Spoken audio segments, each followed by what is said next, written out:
Major League Sorare, let's get it on. CryptoKicks and TrippinB here back with you again. DraftKicks, CryptoKicks, he goes by many names. My man, how are you doing today? It's the season is 43 days away, I believe, as we're recording this. This is our second episode. We've got a lot of reasons why it took us a while to get here, but we're back and we're talking MLS. Yeah, doing well, man. Just glad to be back. I know the holidays and all the chaos, kind of sidetracked the show a little bit. But really appreciate people reaching out and saying how much they enjoyed the first show. Really cool to see. And yeah, man, let's get it on. MLS is what, month and a half away. Yeah, we are counting down the days. If you there's a great account on Twitter called MLS Gone Wild that is it's a Crew fan who sort of like tweets about the league in general as well, and he's doing jersey countdowns. Today's Cade Cowell, and I know you're a big Cade Cowell guy. So 43 days till the season starts. That's Cade Cowell's jersey number. How you feeling about Cowell going into 2023 season? I feel like this could be the breakout year. I mean, he's got the talent. He's so good. Like one of the fastest players in the league too. I mean, he's so good with the ball at his feet and can just go at defenders. And he's young too. So I mean, hey, like I feel like he's got a lot of potential. And I picked a rare card up a couple weeks ago. I felt like I got a pretty good deal on it. And like I've had him in my gallery in and out. Like I've bought and sold, and so rare results like haven't been the best, but when he's getting minutes and he's active, then like he can be I think he can be a game changer, especially with that U23 flexibility. So yeah, I'm excited about what's that? I'm excited about the season. Like I think if he can get nailed on as a starter, then I think he can do some damage. Yeah, I was going to say there was a quote today of him in that I saw somewhere posted of it said, yeah, I'm really surprised that the first week of practice we're touching the ball and like getting balls out in play, because for the previous coach, like all we did was just run a nonstop sprints for the first week of practice. So interesting things going on with him. I brought up Cade just because I knew that would get you going because you were a big Cade supporter. How many cards do you have? I do not own any card of Cade Cowell, as you can see. How many Cades do you have in your collection right now? Yeah, I've just got one rare. Like I said, when I first jumped on Sorare, then I picked him up early on because I felt like he had a lot of potential as a youngster in the league, and just kind of seeing a little bit of his talent. But yeah, like you see it right there. Like his Sorare scores have not been great. He doesn't pick up a lot of AAs. That run of 20s had to be, if you were putting him in lineups, you had to just be cursing his name. Yeah, that was probably about the time that I sold him. But I picked up another one, just heading into this season because, like I said, I felt like I got a pretty good deal on it, and I was like, sub goal against LAFC. I could use another U23 forward, and who knows, man? I mean, yes, things are changing in San Jose. Like maybe he gets a lot more run out right off the bat, and if that's the case, and I think he can win us some prizes. Yeah, well, we did not set out to make an episode about Cade Cowell, but just kind of since he was the 43 days thing, it kind of popped into mind. And I know you love him. You mentioned the feedback that we gotten on the show so far. Just that first episode we put out a couple weeks ago now was really awesome to see, like how many views it was racking up, and like just the people that were sharing and saying, I'm so glad that you guys are talking MLS. So we used to do like the MLS, just for a little background, to get to know us a little better. If you don't know us, like Schuyler and I, DraftKicks and I used to do like the MLS podcast for DraftKings together, like through RotoWire, through our buddy Andrew Laird.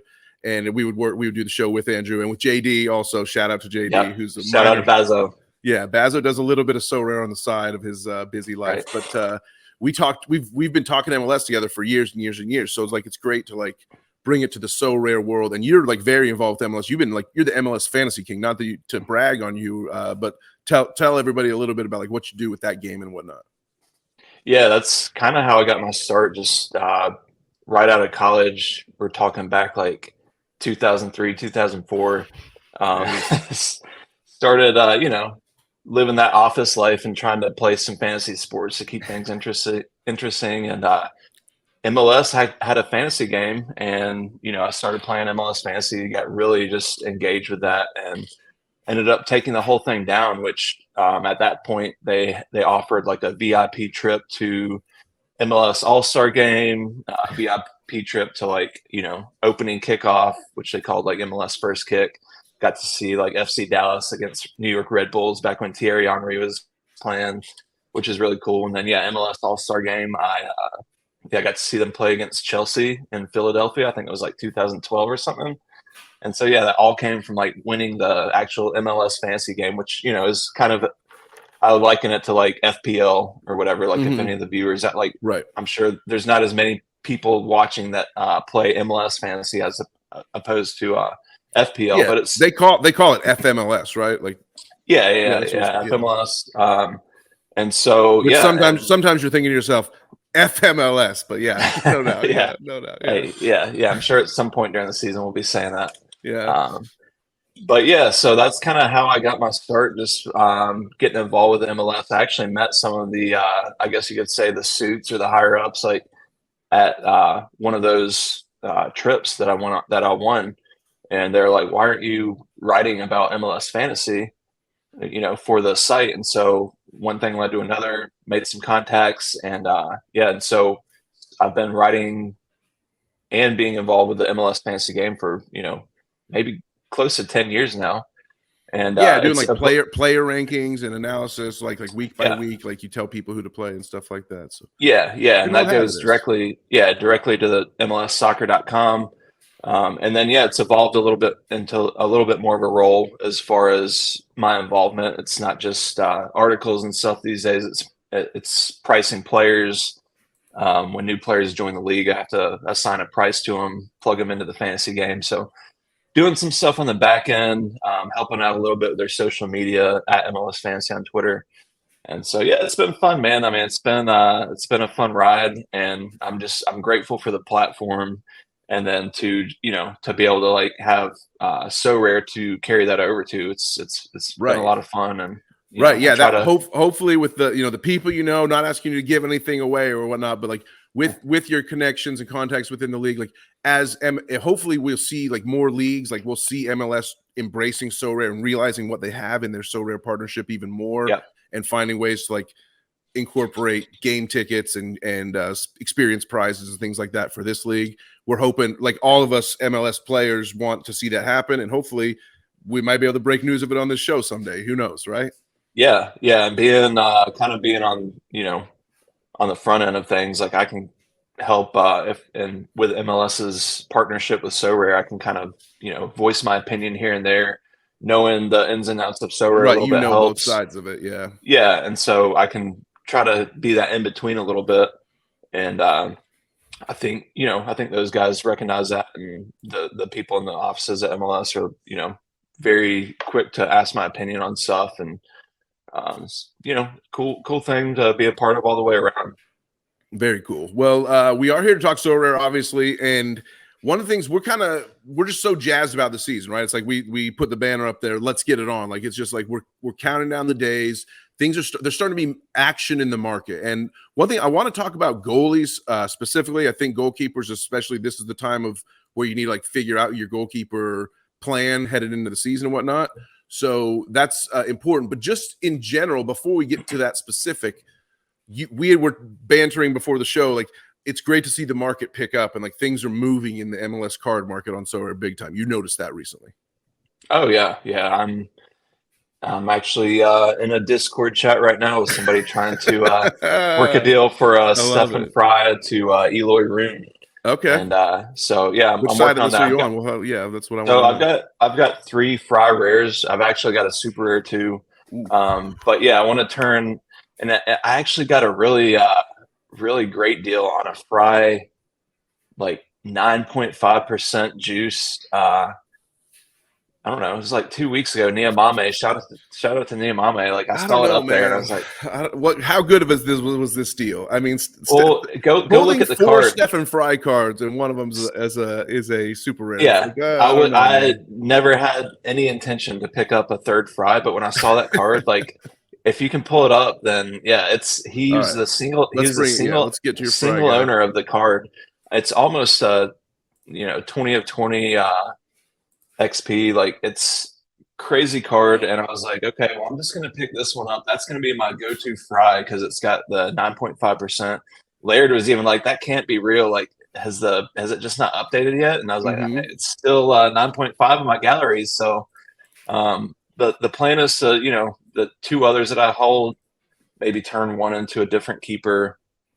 Maybe hopefully this Eloy room that I'm in, I chat with somebody about, and then the other one, then I might just have two fries going into the season. Who knows? But yeah. So here's the fries we brought them. So you got one for 0.3, one for near a little more 0.389, and is this the trade one? No, it's the oldest one, the 0.310. Okay, this is the one you just got. Yeah, okay, and it still says 9.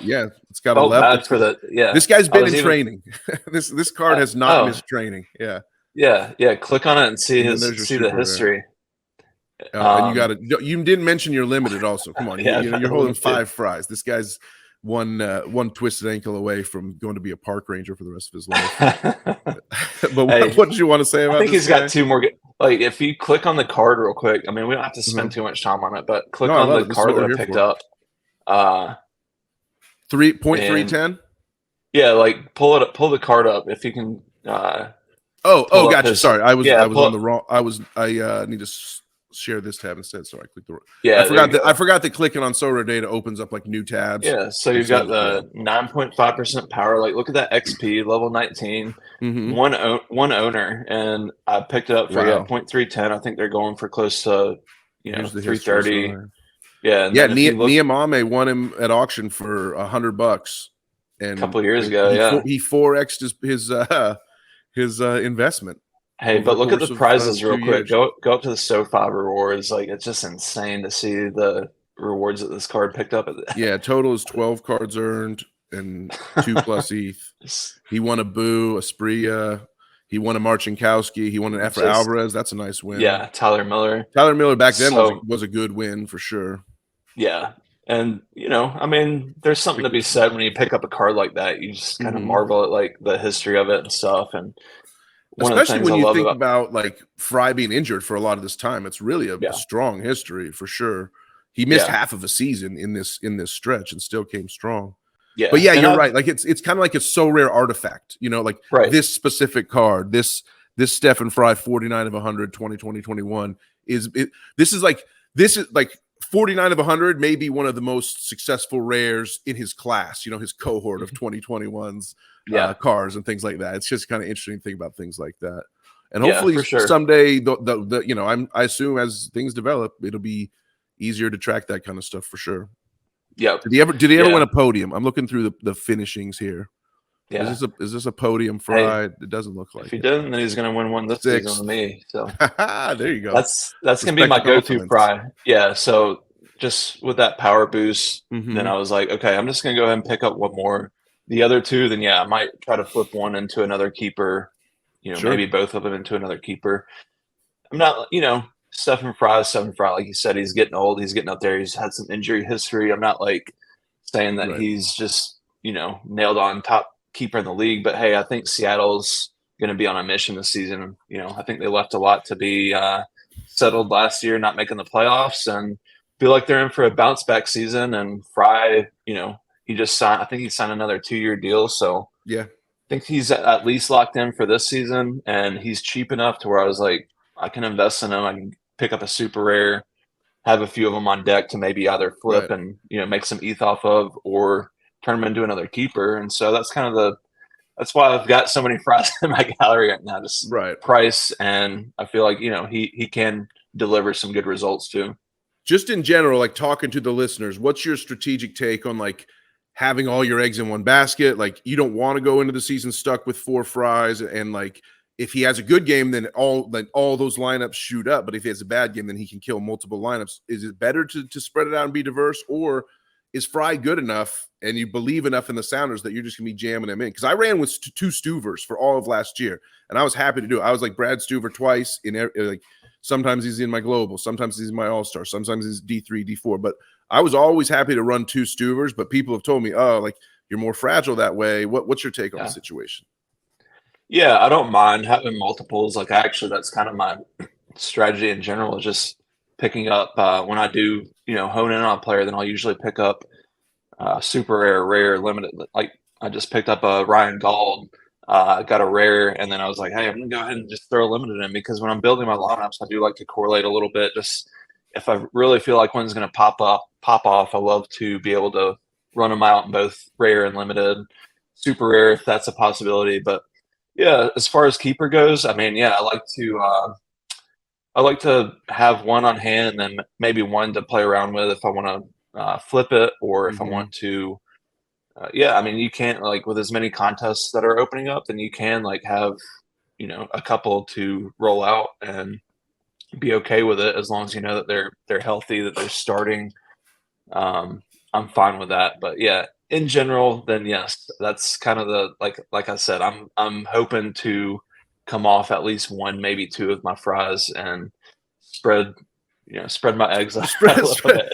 Spread your Stefan love all around the world. Yeah. You know me, my biases in this conversation are that I hate old guys in general, even though I know they can bring great value. That's probably like a leak you would call in my game, is that I shy away from old guys a little too much. Goalkeeper, it's not as big of a deal, but I always like lean towards like guys in their mid-20s. Like that's because I want to like avoid the U23 premium, but not have to worry about bad injuries and retirements and things like that. Hey, I do have some strategy. guys. I have fallen victim to some retirements, unfortunately. But I just fell victim to Gareth Bale's retirement, so that was not a fun one. Yeah. I sold out to Powell and like gave him a super good offer on Bale. This was back when he first came to the league, and I was like, you know, I felt like he could do some damage, in which he did probably score one of the biggest goals in LAFC history. He did some. If you're a Philadelphia Union fan, he did some damage for sure. Yeah, it didn't help me Sorare wise, but now I've got a nice collectible sitting front and center in my Hall of Fame. So yeah, well, you got to put it in the Hall of Fame at that point for sure. Yeah, no, I reached out to you guys and was like, hey, should I take like 0.015 here or just hey, at this point, then let's keep it. Yeah, maybe if they do MLS Legends or something like that, Yeah, maybe if they like start turning once these like Nanis and Bales and Ronaldos like retire, then maybe on down the road they're like, hey, we'll just turn them into a legend. Who knows? Yeah, you never know. Might as well hold at that point. Yeah, probably thinking a little too far outside the box. Yeah, but that was a tough pill to swallow. But yeah, you're always like, dude, why are you picking up all these old guys?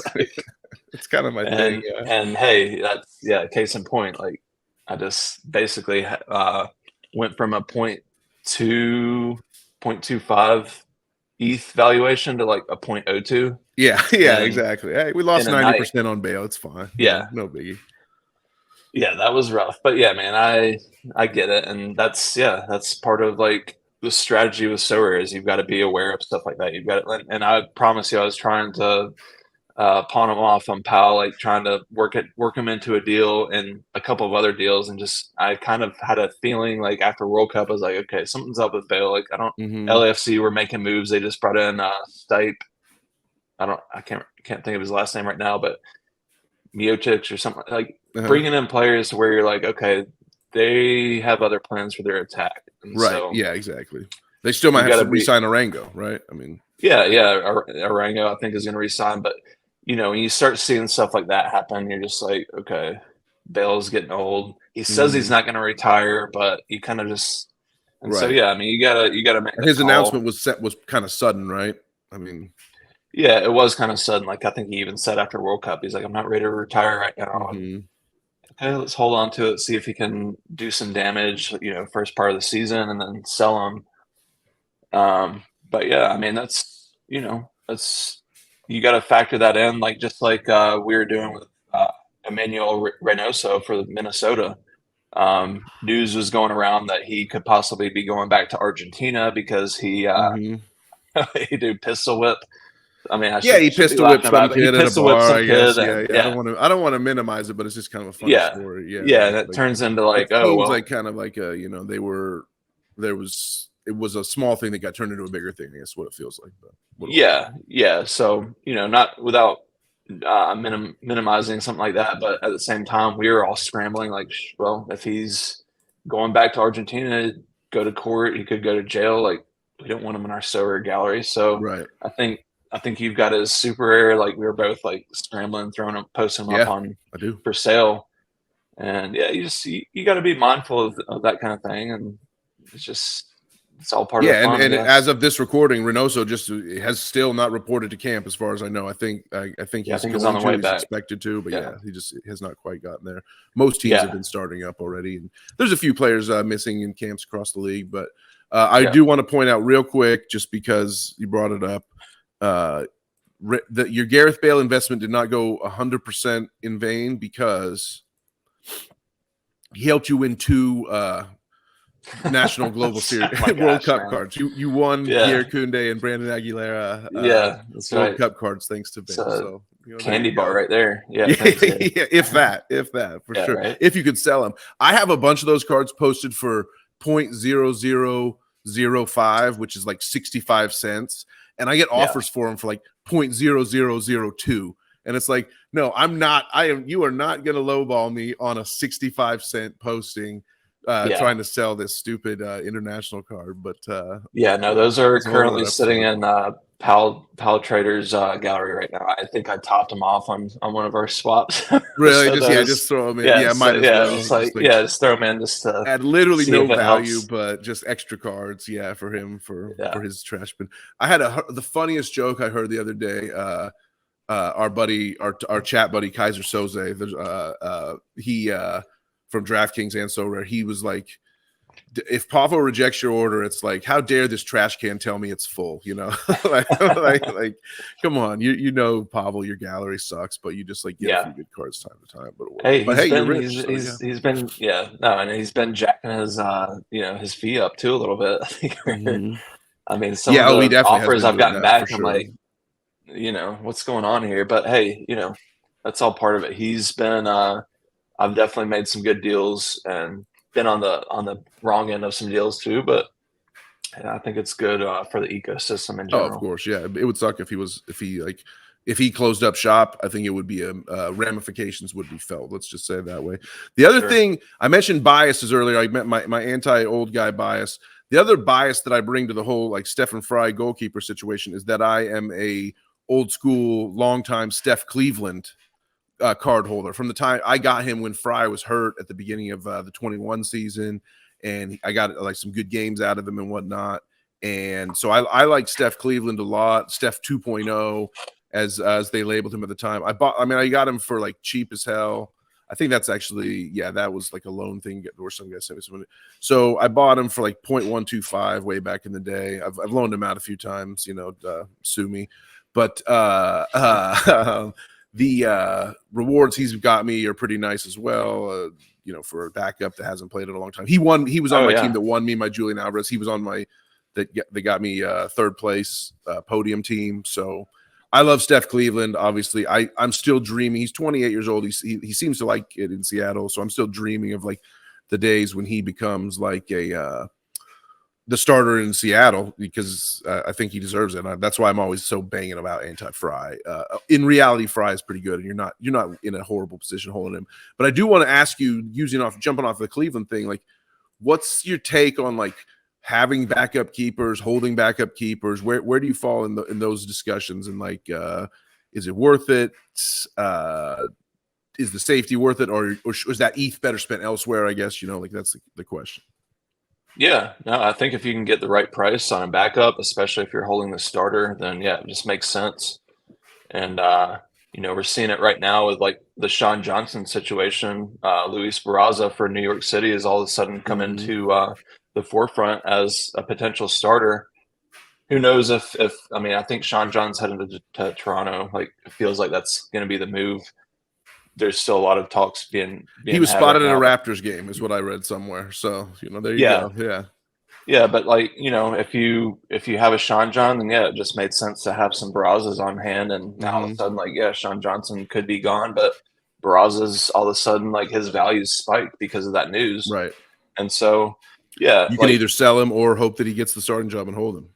yeah, and it just, if you're investing in a backup keeper, like, you're not putting a lot into it to where it, if you have the ETH, have the flexibility, it just kind of makes sense to have one sitting in your gallery in case of injury, something happens, whatever. You've got somebody right there to pop back in. Like, I'm still kind of beating myself up for the Brad Guzan injury last season. I had a rare, and as soon as he went out, his value just dropped. Like went to like 0.05 or something. Is I think what I ended up selling mine for. Wish I would have just held on to it and just said like, you know what, he's at that point, like he was so old. I was like, okay, his career is done. Right. But we didn't know how hard old Goose was going to fight to get back.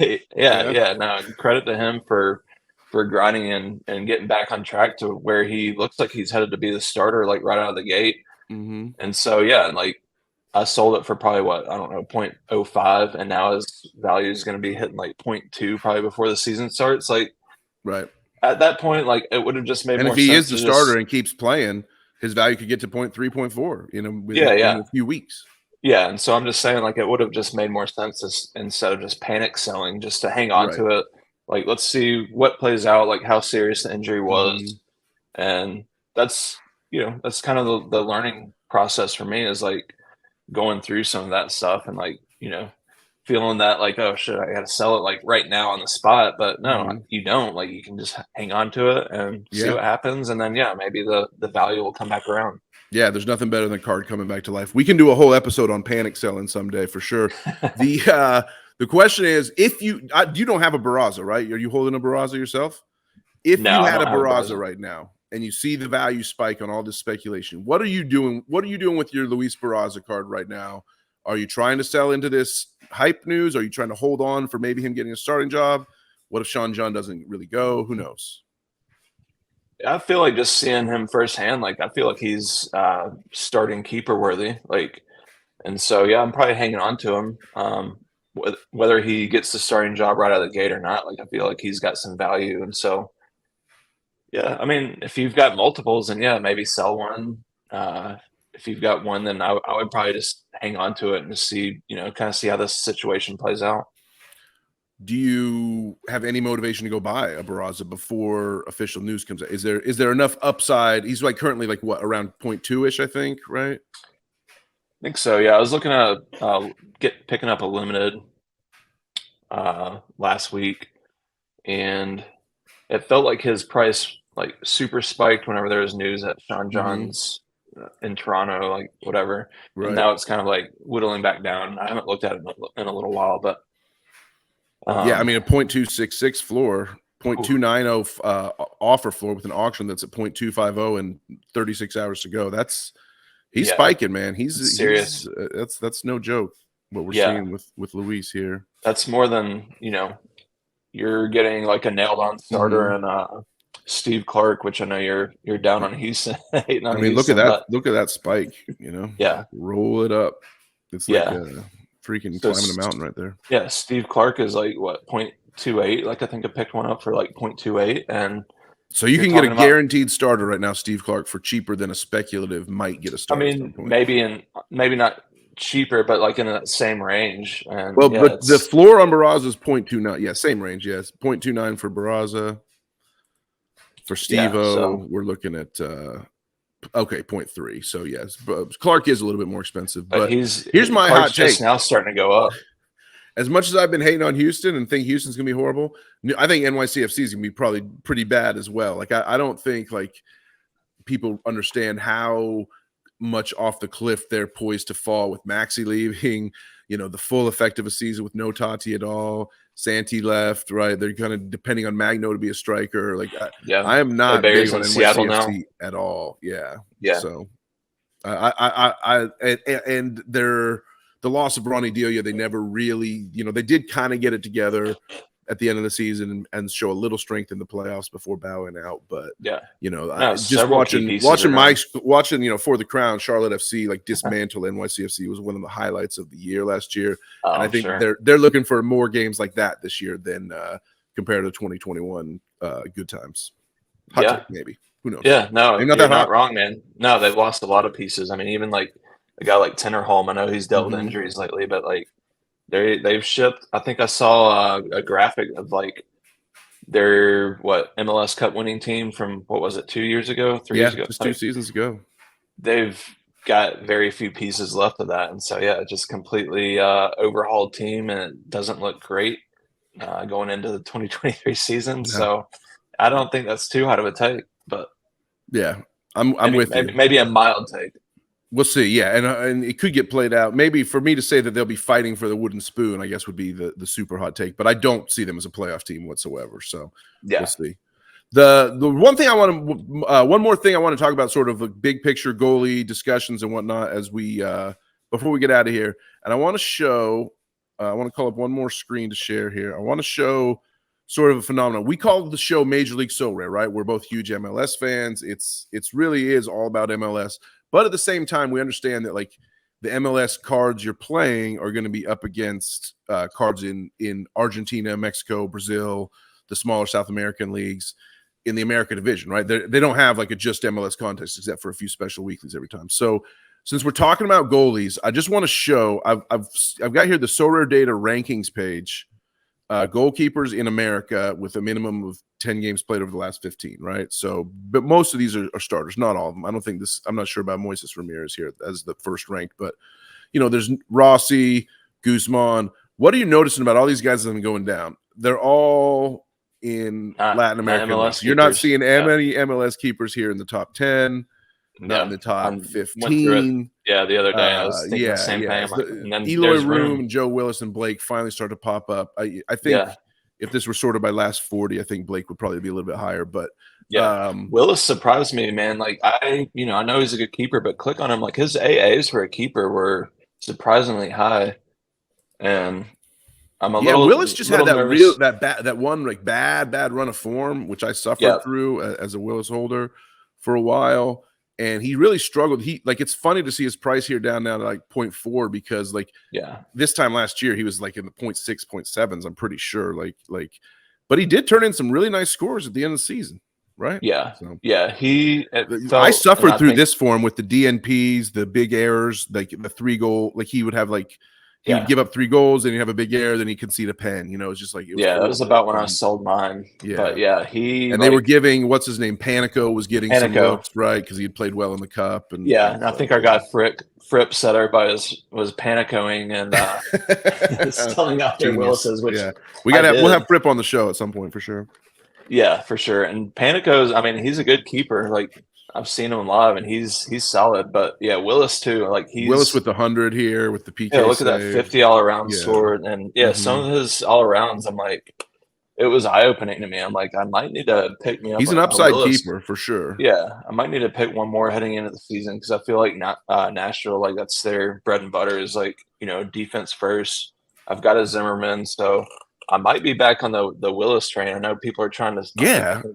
It seems like I've been trying to get rid of them, but I'm like disclosure. I still have my Willis, and I have my Willis posted for sale. If I'm not mistaken. Is that the special edition? Yeah, it's the special edition, and it's not that I hate Willis or anything like that, but I think it's more just like I am trying to get a little bit like play on the special edition fact to get higher than what his actual market price is. So I'm trying to make a good sale there if possible. If anyone really wants a nice card. But like I do have this Joe Willis. Not that this is not a sales pitch to anybody at all or whatever, but just showing, just more like full disclosure. You've got it. Yeah. Of course, you've got it for 0.69. Yeah, exactly. True, it's a nice price. It's a nice price. Yeah, 0.69 when he's currently trading like around 0.4. So not that I hate I would never want anyone to think like, why are you guys talking about how good Joe Willis is and you got him for sale or anything like that. So that's the reason I show that. But so I just want to say, like, what are you riding with your MLS guys? Screw them, sue them, or whatever. Like, you're not going to. Do you have any ideas towards playing a strategy of MLS attackers, and like maybe goalkeeper and maybe even a defender or two from the South American leagues to get the most out of your America division? How do you feel like about that? Yeah, no, it's not a bad strategy, and I feel like that's been a little bit of the hindrance in my Sorare game in general, just that I haven't really branched out too much outside of MLS. I've got a never too late limited Asia team on deck, but other than that, squad. Right. Other than that, then I definitely feel like I need to just kind of broaden the horizons a little bit and. Yeah, maybe jump into I was looking at Darwin Quintero, who starred Houston Dynamo. Big, he's been a key player in MLS over the last several years. and I've got his limited card, and so I was kind of like, what's going on with him? Oh, he's in Colombia now. Is Colombia covered? And so that kind of got me down the rabbit trail, like, you know, kind of really honing in on what leagues in America are covered. And yeah, Colombia was covered. And I'm like, Quintero should be I mean, I Right, he think that should he's be a able to solid smash. play. Like, yeah, Yeah. if he's in another league, he's still active. Like if he's starting, his price looked pretty nice. Like I think I saw some of his super airs around like 0.4, kind of caught my attention. And yeah, I was like, that was my first thought. I was like, I need to really just like jump into some of these other leagues. And like if you know them, like we know MLS, and you're golden. Like that's, you can find some great values. So yeah, I definitely want to maybe try to jump in a little bit more and dive into some of those other leagues. Yeah, we're always going to keep it MLS focused on this show because that's kind of our whole mission. But in the broader context of the American division, we'll always as well be able to like bring in some discussion of those guys. And just like my personal strategy is leaning in that direction because I have bought a lot more Liga MX goalkeepers this year. I have a Brazilian keeper now, a couple more Argentinian keepers. I still have my MLS keepers, but I've like tried to like branch out. I'm huge on Stuver. Anybody ever ask me, if you ask me who the best goalie to get in MLS is, it's Stuver. I don't care what the rankings sheet says. I don't care about anything. You just get Brad Stuver because he's the man. He's a great goalkeeper and a better man for sure. He's like a huge community service guy in Austin. We love Stu. But he always does well for me. If I could, I've done enough screen sharing. We about to wrap this up, but like I could show you my Stuve results and I would just like start crying and gushing about all the great contests that he's helped me perform well in. So yeah, he's been great, and I've got his SIG card, so I'm definitely not going to debate that. And that's one of my favorite things watching Austin FC games, other than seeing Driussi score, is when Stuver makes a save or does something, you just hear the whole stadium, Stu. Yeah, for sure. And but yeah, hey, real quick before we go, I just got an offer come in on that fry. So wow, this is the show, and this is perfect. What's the offer? Yeah, so he's asking. Originally, I said, ship me room, and I'll send fry plus 0.125. And so now he's saying, can you do 1.135 plus fry for room? So he's just taxing you. It's a tax. I mean, 0.01, like whatever. Are you really going to say no over a 0.01 difference? But diversifying, yeah. I've got 3 fries, like we said earlier in the show. So I think I'm going to do that. I don't know who this person you're dealing with is, but I say well played, good negotiation. He knows that he has something that you want, and he's like, hey, I'll take a little tax. Just give me 5% on the top. I think I was trying to throw a Yarborough limited, and I was like, hey, what about? But yeah, that might be what we land on. So yeah, I might have an Eloy room in my deck next show. So if you watch the whole show, thank you so much. We love you. And drop a comment. Drop a comment on the video about, did Schuyler make a good deal trading Fry plus 0.013 for room, right? Is that what it was? 0.135. Okay. Yeah. Fry plus 0.135 for Eloy room. We'll check that out on the Sorare data values. You can check it out on your own time. And just, if you like that trade, if you think he should have held on to Fry or kept room, give us a comment, please. Yeah, maybe I'll go back and say 0.13. Meet him in the middle. Shave a little ETH on my side. But guys, thanks. We'll play some hardball for sure.